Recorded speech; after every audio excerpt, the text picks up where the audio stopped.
Broadcasting from the campus of Salisbury University, this is WSDL Ocean City, NPR News Talk 90.7, putting Delmarva first. It's time for Delmarva Today with your host, Don Rush.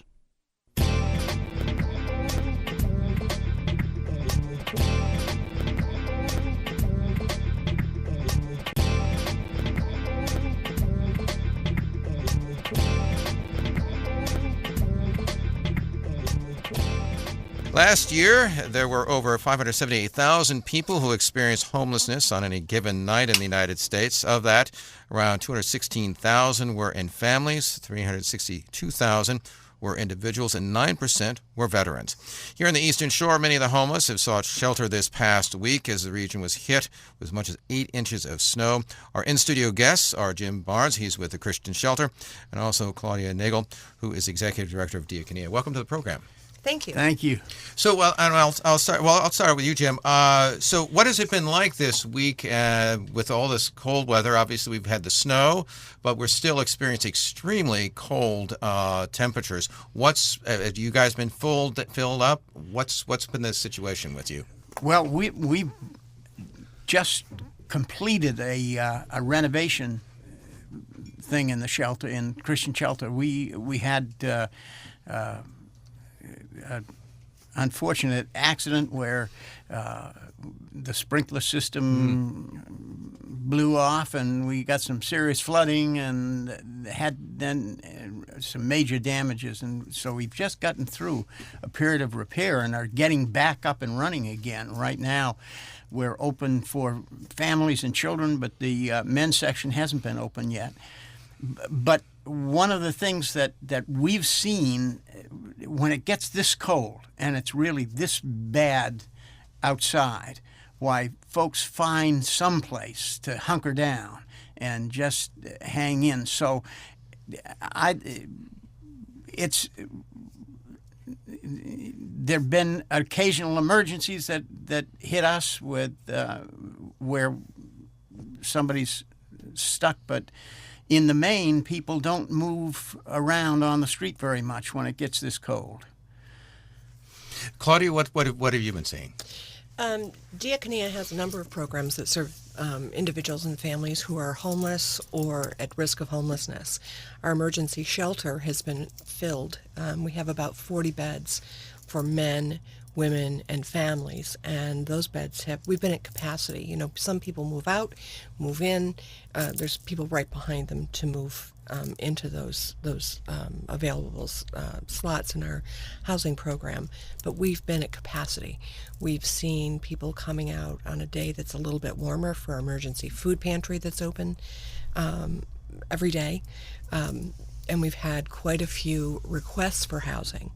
One of the things that local homeless service providers, there's a network that assists with making sure that people get in out of the cold, because like with Diakonia, our beds are filled. So there's the cold weather emergency shelter, the CESP shelter, and they, in conjunction with some other providers in the Salisbury area, have really expanded in order to accommodate some of the individuals, families and individuals, so that no one is out there on the street that doesn't want to, they really have made great strides and initiatives to get as many people in as they can.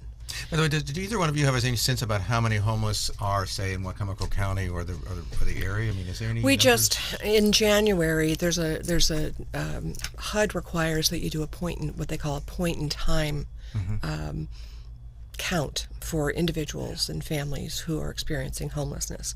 Now there's a sheltered count, which would count all of the people who are in the local housing. And then there's an unsheltered count that just occurred. We're waiting for our data. We should have that by mid-March, or at least a rough idea. And that count is coordinated across the lower 3 counties of Delmarva. So we will know, and those are the individuals that fit the HUD definition. And HUD's definition is a little more narrow than what we as providers know to be the realities of individuals and families who are facing homelessness. So what's the difference between how HUD defines it and how you folks sort of see it broader? In HUD's definition, it's individuals who are in a homeless shelter or in places that weren't intended for human habitation. What we know is that there are many families who are individuals that double up, triple up, any port in the storm kind of thing, that they don't have stable housing. They may be under a roof for that evening, but they don't have stable housing. And those individuals really are in need of that, because those doubled up or tripled up are very, very temporary situations where that are you've not going to got sustain somebody, them. Women and children sleeping on the floor, or several children sleeping on a couch, and those are often the situations, and they don't meet HUD's definition of being homeless, but they sure don't have any sense of security that they're going to have a safe place to lay their heads at night.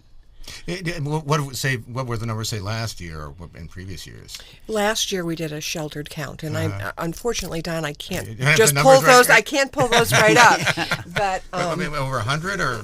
they were over yeah. 100, Yeah, okay, easily yeah. over 100. We're somewhere in the range of 300 to 400 in the region.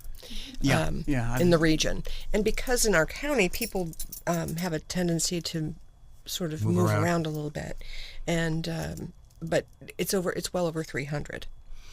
Jim, the experience of being homeless, particularly in cold like this, I mean, what is that experience like for people who are homeless, who are trying to find shelter? They may have family, for that matter. I mean, what is that experience like? Because for most of us, we're going to run, from our car into our home, and at the worst, maybe we're going to worry about whether our pipes burst, that kind of thing. I mean, that's what our experience is like. What is the experience like for somebody who's homeless in this kind of cold? I guess it means all the time, constantly, every minute of the day, your primary focus, your energy, your concern is all focused on getting enough food to eat, and especially if you're a parent and you've got children that need to be fed, having a roof over your head and getting enough food to eat. Where are we going to sleep tonight? How are we going to get out of the cold? How are we going to get enough food to eat today? So it's almost a day-to-day survival kind of thing, and it's when the weather gets bad, the pressure gets greater to find something every day. We've got to make sure we've got something, and enough food coming in to avoid starvation. So that's and when it's very cold like this, that's another big part of it, is you just can't stay out there for very long without it being real dangerous and tough for your health. So you got to always be thinking, where do I get in out of the cold? If the shelter closes at 8 o'clock in the morning or 7 o'clock in the morning and I have to go on the street, where will I go? How long will I actually be outside before I can get into a place where it's warm, and where will it be? And this is just a minute by minute, day by day kind of pressure is all focused on that kind of basic survival. Are there places? Aside from the shelters, where do people go if they can't get into a shelter to seek some kind of warmth? There's a number of people go to public locations, the library, hospital waiting rooms, different places like that. But also, Halo has a cafe, and there are places in each community that open their doors during these difficult times. The other thing you see is that people who are in these situations oftentimes are vulnerable with their health, and it's a challenge. If you go outside and you stand there for 15 minutes, you're pretty cold. And if you have other conditions or other situations in your life, physical health, you're vulnerable. You don't have, you're not eating well. You're very vulnerable to health issues and the cold. So if I can't find a shelter, is there like, and particularly overnight, right? So for instance, like the libraries, that sort of thing, they're not open overnight, right? So I mean, there are resources in the different communities. You can always call you can always call Diakonia, or you could call one of the other area places to get assistance to getting in. In the Salisbury area, I mentioned CESP, Halo. A number of places have those that availability to, and they've really stretched it. I saw in the news, the code blue, and each community has an emergency plan for what to do when weather is severe. Whether it's the summer when it's 100+ degrees and you have cooling stations, you have warming stations. I'm sure the local law enforcement will help and see and really encourage, if anyone in the listening area sees someone who is at risk or doesn't have a place to be, to encourage them to help that person get to some other spot. 211, the local is a resource that they can help direct people to resources in the community, and it's a real simple way to reach out and connect so that people can get that information. Now, I know it was a few years back that I guess there was a couple of people who died because of the cold, and that certainly generated some action on the part of the community. And I've not yet, maybe I'm wrong, but I've not heard since then a homeless person who's actually died from the cold, although who knows whether that's actually not occurred or not. What do you think why do you think that is, that we finally... Well, I think people's awareness is raised, and as a community of providers, it's not just the Christian shelter or Diakonia. We work with the health departments, the hospitals, and there's a real concerted effort across our community to reach out and to make sure that people don't die of the cold, and to raise the awareness of the need in the community so that we're better able to address that. Yeah, for the last year or so, there's been what's called a mobile crisis team in place. And that was set up through health departments, and particularly for folks who are in a dangerous situation out there on the street. And anyone could pick up the phone and call 211 and say, I've seen somebody out there and it looks like they're in trouble. And there is now, the health department can get that mobile team out there very quickly to where they are. So that's helped a lot, is to have that mobile crisis team operating. That's been a big help. And again, in each community, you have different communities. You have Salisbury, you have Wicomico County, you have Worcester County, Somerset County, and the surrounding area. And each area has different resources available and ready to assist if people are in need. And there are parallel systems, but there are some different resources in each community. Some have more, some have less. One of the things that the Halo people have been addressing over the last couple of years was the problem of a variety of different services are available for homeless people to meet immediate needs: medical needs, mental health needs, job search, educational resources. But they tend to be scattered in different agencies in different places. And a group of folks who work with homeless people, shelter folks and all, began to get together and say, how is there a way that we can kind of make this a little better, begin to bring these services together under one roof? And that was how the Halo Daytime Shelter began a couple of years ago, and that's been a real blessing, is to have a place where a variety of different urgently needed resources can all be together under the same roof, and people know we can go to Halo during the daytime and get help with a whole bunch of different needs in one shot. Because I was going to ask, how do homeless people know about any of the shelters, or is there a word of mouth kind of? There's a word of mouth. Culture. There's a word of mouth, and also there's a partnership between providers. we are part of a local continuum of care. It's called halls, and we have monthly meetings and planning, and so there's a lot of awareness in and amongst the people who require the service, and where in the general public there may or may not be as much awareness of what services are out there. But we work with local departments of social services, the churches, health departments, really making a concern, and those are just a few, and then the individual providers across the area come together just to help raise that awareness, plan together, so that it's a planned and coordinated effort to address the issues that face individuals and families in our community who are homeless or at risk of homelessness. Well, and for homeless people, the homeless folks themselves, one of the things that's been a big blessing over the last few years has been the prevalence of cell phones. That cell phones have been made available free through government programs to homeless folks. And I see many folks carrying 1, 2, 3 cell phones in their pockets.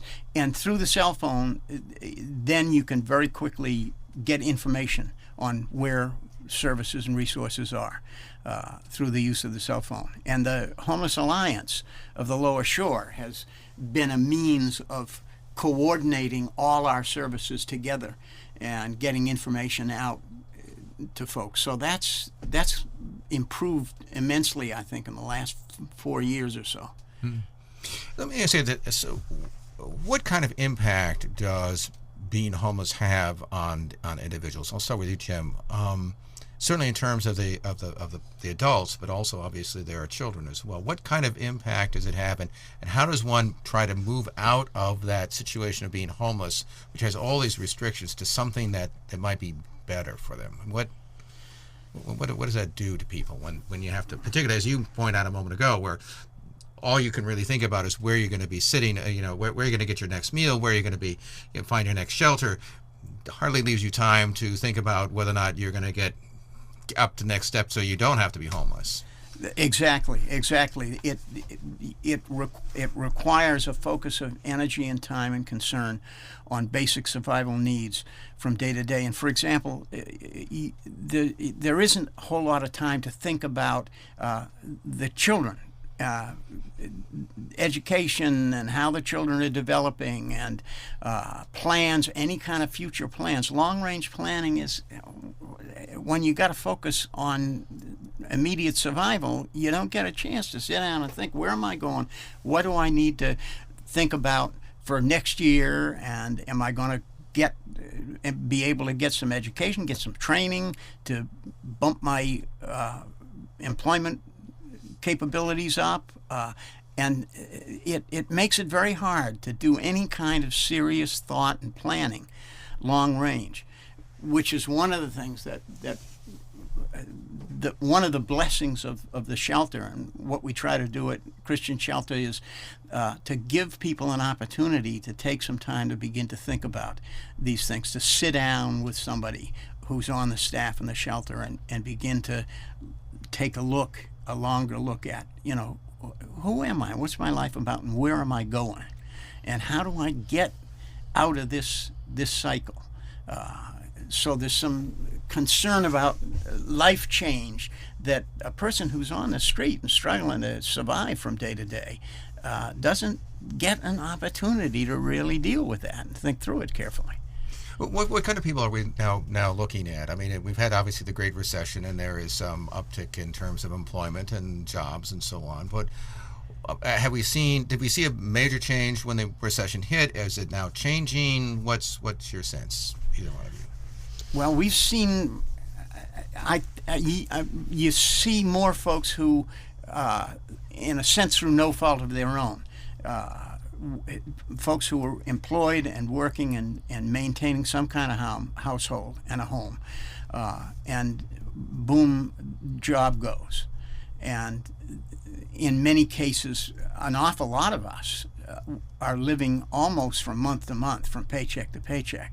There's not a whole lot of savings or cushion there. And so when somebody loses a job, so we're in the homeless community, we are seeing more folks who suddenly find themselves out of a place to live, but who have a pretty good job history and have some educational resources and all, but need that cushion to sustain them while they look for fresh employment. And these days that takes a little time. So we're seeing some of that, but still I'd say a larger percentage of the homeless community is folks who have very limited educational and employment resources and background and experience, who struggle with very low income kind of employment is what they generally are most able to get. And when excuse me, when you look at some of the statistics and facts that are collected by Department of Labor, and you look at our area, it tells part of the story. Worcester County, highest unemployment, lowest wages in the state. Somerset and Wicomico are not far behind in that. Much of our employment is seasonal employment, minimum wage, and then you look at the cost of housing. We're not talking about purchasing a home. We're talking about renting housing that an individual can get into, get stabilized, because housing is the number one stabilizing factor for a community. The cost of a 2-bedroom apartment is upwards of $1,200 a month. For someone who is working at minimum wage, that's heavy lifting to be able to get just enough money to be able to maintain that housing. That doesn't talk about daycare, that doesn't talk about groceries, that doesn't talk about utilities.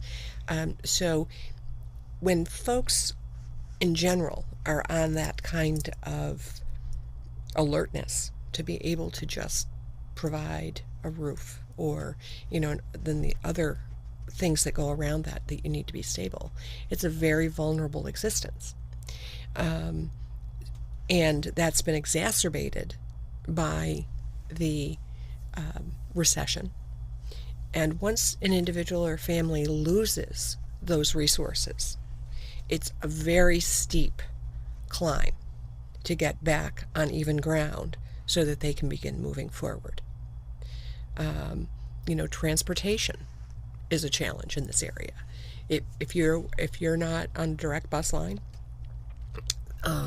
if you're in one of the rural areas, it can take upwards of a day. We have folks who are in our housing program in Ocean City. To get to appointments in Snow Hill or whatever, it takes them 4 to 6 hours to get there, get back. That's an entire day. The cost of that is very expensive when you're talking about people who don't have a car, they don't have money to pay for transportation. So it's a real challenge. And then the family, the children are vulnerable. And it takes people a while to settle after experiencing, moving place to place, that vulnerability. It's very traumatizing. And folks need time and support and expectation to be able to move through that. Let me ask you this, either one of you, as if I can imagine if somebody's going along and they have a fairly decent job or whatever it is, maybe a bit above minimum wage, and suddenly they lose their job, and they suddenly now find themselves homeless, which have never been homeless before. Does that take them by surprise? I mean, people, when they're going along and all of a sudden, the next thing they're living in their car. You bet your life it does, sure. I mean, that's a real shock. And it's scary. It's very frightening for folks to be in that situation. Absolutely. And there's stigma. There's stigma about poverty, about not having enough, about not being, and being in those situations. Many people are ashamed of their situation because it's not really looked upon in our society as if you don't have enough money, it's not really a great thing to be touted. It's not because people don't want to do it's not that necessarily they don't want to have a job or they want to do those things. It's the situations. We're seeing now that the employment, I heard national news today that jobs are more plentiful and things like that. It's going to take a while for that to get to our community. It's, there's very little manufacturing in our area, some of those things that have been mainstays in the community. And for a while, it was, folks who may have worked in an industry, say, manufacturing. Those jobs went away during the recession, so then those folks who had those jobs were then competing with others whose skill sets may not be as strong for some of the other jobs in the community. So those individuals who may frequent diaconia or living on the edge get displaced by others who have a different skill set. So it's not a simple, straightforward solution that we look at as a community. It takes all of us, and in order to make inroads and to address that. When someone comes to diaconia, they're assigned a case manager. We have over 130 volunteers who work in different aspects of our program to make it possible. And it's the generosity and compassion of our community that makes it possible for organizations like Diaconia to be able to do the things that they do. And I'm sure that that's true across the different providers, like Christian Shelter or Halo, Samaritan Shelter, and Pocomoke. It's a challenge to the need is great and the resources are small. Because I know, like in this society, certainly my own profession, but in society, people are interested in you if you've made it somewhere. And that means you've had to impress somebody to get a job, to do whatever, right? I mean, Yeah, and then all of a sudden true. you have lots of friends or lots of people who are interested in you, right? Mm-hmm. That must be then the inverse for if you're homeless, or if you don't have a lot of money and you're barely making it by, then people really aren't interested. They say, well, it's your, once you prove to me that you can rise above or achieve a certain amount of status, then we'll look at you. I mean, is that... Absolutely. Some of those personal things, the daily contacts, that when you're working, you have Right. people that you see every day, they know you can talk with them, and all of a sudden, if you're out of work and homeless, why, you lose those daily contacts, you're much more isolated from everyone around you. And personal things like how do you're used to getting up in the morning, getting a nice shower, getting cleaned up and shaved, and putting on some clean clothes, and all of a sudden you can't do that now. How do you even to go out to look for a job and you don't smell too nice, and because you couldn't get a shower this morning? Or you haven't had a shave in a couple of days and you begin to look a little bit grubby, and you don't have any place to get your laundry done. You can't take your shirts over to the shirt Dry cleaner, right. Chinese laundry and pick them up. So it affects, there's an awful lot of different things that begin to get affected, and that over time can begin to accumulate. And if the homelessness and the unemployment situation go on for very long, that begins to build, and it begins to create a sense of failure and defeat and loss. It's a heavy burden. What about that psychological toll? That I mean, it would seem to me make it much more difficult to be able to get back into whatever life that you had. As I said earlier, there's there's stigma associated with it, and it's not just what other people think, it's what the individual or family themselves thinks about their situation, and the self-perception of that struggle to hide their situation. And it's, as I said, it's a trauma because they've lost a lot. Relationships, housing, possessions, their dignity. There have been times where, people come to our food pantry and then someone will say to me, well, how do you know that they need it? And my response to that is that if someone's going to humble themselves and come to our door and ask for food assistance, it's not for me to judge whether, that, and there may be someone out there who didn't really need that food, and whatever that means. But the bottom line is that we're there to help.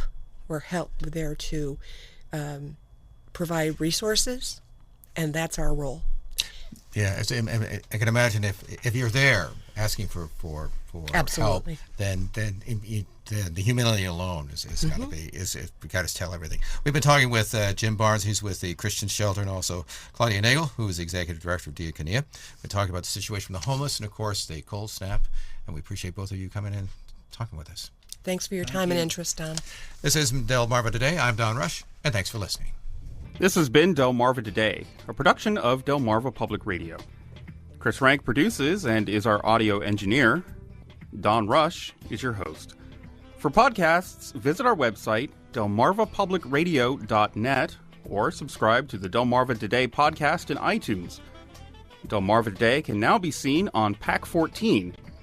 To view the schedule, visit the Daily Times or visit pac14.org.